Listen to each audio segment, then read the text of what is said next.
दोस्तों नमस्कार। अपने चैनल पे मैं विजय प्रकाश आपका हार्दिक स्वागत करता हूं। दोस्त, जिंदगी में संकट का हर दरिया पार होगा, बस थोड़ी सी हिम्मत रखिए, आपके जीवन में अब चमत्कार होगा। दोस्त, एक छोटी सी स्टोरी से शुरुआत करते हैं जो आपके जीवन के रियल उद्देश्य को समझने में मदद करेगा। एक शहर में एक बहुत अमीर सेठ रहा करते थे। ऊपर वाले की कृपा से उनके पास किसी चीज की भी कमी नहीं थी। उनके घर परिवार वाले भी बहुत आस्तिक विचार के थे। वे हमेशा भगवान के भजन कीर्तन पूजा पाठ में लगे रहते थे, लेकिन उस सेठ को इन सब में बिल्कुल भी इंटरेस्ट नहीं था। वे पूजा पाठ भजन कीर्तन या कह सकते हैं जो इस दुनिया को चलाने वाला सुप्रीम पावर है, उन पे विश्वास नहीं करते थे। उनका सोचना था कि हम कर्म करते हैं तो जीवन चलता है। बात भी सही है, लेकिन कर्म करते हुए आस्तिक भी तो रहा जा सकता है, क्या जाता है। लेकिन उस सेठ को यह सब अंधविश्वास लगता था। सेठ बहुत सारी फैक्ट्रियों के मालिक थे, बहुत बड़ा कारोबार था उनका। एक दिन अपने फैक्ट्री से वे घर लौट रहे थे। घर उस शहर का सबसे आलीशान बंगला था उनका। जब घर पहुंचे तो देखा कि घर के सभी सदस्य पूजा पाठ में लगे हैं, शाम की आरती चल रही है। अब सेठ जी को इन सब बातों में कोई विश्वास था नहीं। वे चुपचाप अपने कमरे में चले गए, अपना हिसाब किताब करने लगे। क्या सही हुआ क्या गलत हुआ देखने लगे। फिर नौकर को आवाज दिया और एक कप कॉफी लाने को कहा। नौकर कॉफी तैयार करने चला गया। तब तक सेठ जी को अचानक से सीने में दर्द होने लगा। वे बेचैन होने लगे, पसीना आने लगा। उन्होंने नौकर से डॉक्टर को बुलाने को कहा। उस शहर के एक से एक टॉप डॉक्टर आए और सेठ जी का पूरा चेकअप किया। सारे रिपोर्ट देखे गए और मालूम चला कि सेठ जी बिल्कुल परफेक्टली फाइन थे, लेकिन सेठ जी कह रहे थे कि मुझे तो अभी भी बेचैनियां हो रही हैं, आप लोग कुछ दवाई दे मुझे। डॉक्टर ने कहा, सेठ जी आप बिल्कुल ठीक हैं, क्यों परेशान हो रहे हैं। कुछ दवाइयां डॉक्टर ने खाने को दिए, क्योंकि बार बार सेठ जी कह रहे थे कि मैं अंदर से अजीब सा महसूस कर रहा हूं। डॉक्टर ने कुछ नींद की गोलियां भी दे दी कि अगर रात में नींद ना आए तो इसे भी खा लेना।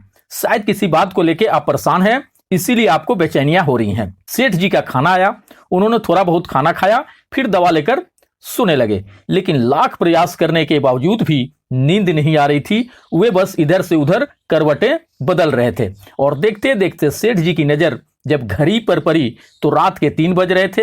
हर तरफ सन्नाटा, हर तरफ शांति थी।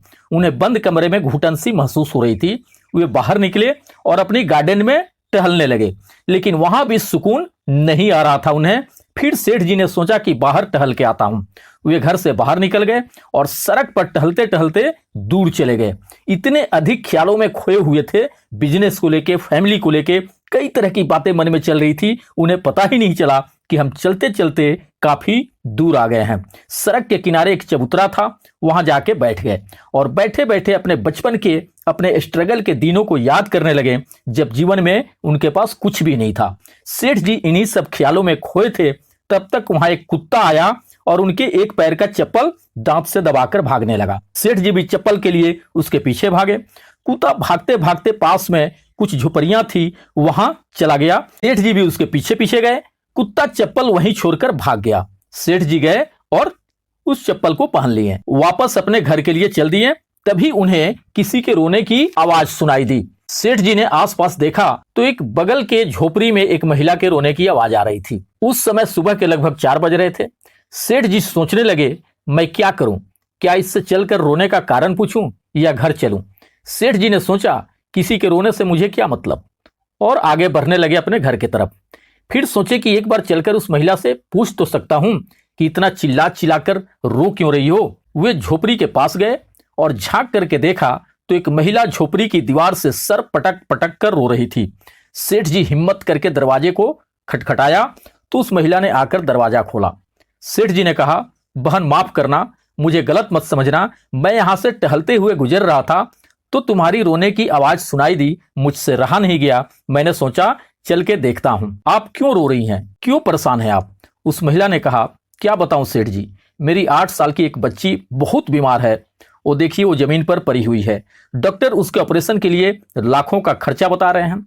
सेठ जी ने कहा, इसमें रोने से क्या होगा, रोने से थोड़ी ना पैसा मिल जाएगा। आप जहां काम करती हैं वहां मदद मांगिए। आप कहां काम करती हैं। उस महिला ने बताया कि मैं घर घर जाके झाड़ू पोछा का काम करती हूं। सेठ जी ने कहा, आप उन्हीं लोगों से मदद मांगिए, रोने से कुछ नहीं होगा। दोस्त, उस महिला ने कहा, रो तो इसलिए रही थी कि कल एक फकीर एक बाबा जी आए थे। उन्होंने मुझसे कहा कि कल 4 बजे भोर में जोर जोर से रोना शुरू करना, ईश्वर को याद करना, लगातार प्रार्थना करना, देखना चमत्कार होगा। इसलिए मैं रो रही थी कि शायद उस फकीर की बात सच हो जाए। सेठ जी ने सुना तो उनका दिल पिघल गया। उन्होंने तुरंत खबर किया, एम्बुलेंस आई और उस शहर के सबसे बड़े हॉस्पिटल को खबर कर दिया कि इस बच्ची के इलाज में जितना खर्च आएगा मैं दूंगा। इस बच्ची को कैसे भी करके ठीक करना है, स्वस्थ करना है। और सेठ जी ने उस महिला से कहा कि मेरे पास बहुत सारी फैक्ट्रियां हैं, आप कल से ही काम पर आ सकती हैं। और उस महिला के रहने के लिए अपना सर्वेंट क्वार्टर भी दिया। सेठ जी की बेचैनी उसी वक्त खत्म हो गई जब उन्होंने उस बच्ची के इलाज के लिए एम्बुलेंस मंगवाया। सेठ जी सोचने लगे कि मेरे और ईश्वर के बीच इतनी डिस्टेंस रहने के बावजूद भी क्यों लग रहा है कि वाकई में ऊपर वाला है। बाबा जी ने उस महिला के रोने का 4 बजे समय बताया था और किस्मत देखिए कि मैं कभी उधर जाता भी नहीं था और कोई मुझे बेचैन किए था वहां तक जाने के लिए, और वो भी ठीक 4 बजे। अगर रास्ते पकड़ के जाता तो शायद महिला की रोने की आवाज भी नहीं आती मुझ तक, लेकिन वो कुत्ता जो मेरा एक चप्पल लेकर ठीक उस झोपड़ी तक मुझे दौड़ाया जहां महिला रो रही थी। यह ईश्वर के अलावा कौन कर सकता है। दोस्त, हर वक्त किसी भी परिस्थिति में ऊपर वाले पर विश्वास रखें और ह्यूमैनिटी, इंसानियत के नाते यह आपके जीवन का उद्देश्य है कि आप दूसरों का हेल्प करें, दूसरों के जीवन में खुशियां लाएं, दूसरों के लिए भी जिएं। दोस्त, वीडियो अच्छा लगा हो तो लाइक एंड शेयर जरूर कीजिएगा। थैंक यू दोस्त, धन्यवाद।